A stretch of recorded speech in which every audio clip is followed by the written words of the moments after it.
this recipe video, you'll see how to make a very unique and delicious lemon cake filling. It's a Victorian lemon honey. You'll need 2 lemons, 3 egg yolks, 1 cup of sugar, and a generous tablespoon of butter. Start by zesting your lemons. When zesting, use a very light touch and only zest the outer yellow layer, not the bitter pith or the white part. Juice both lemons. Add the zest, lemon juice, egg yolks, and sugar. Now stir and bring to a boil over low to medium heat.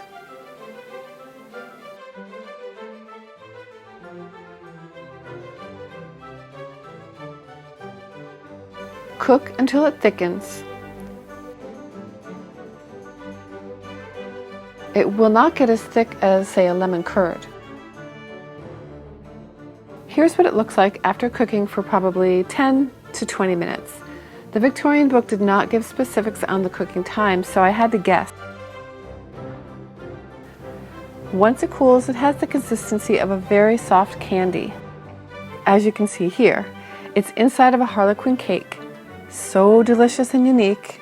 This cake also brought me back in time as I was enjoying it. Click over in the next video to see how I decorated this cake using a colorful brushed buttercream technique and gorgeous fresh flowers from my garden.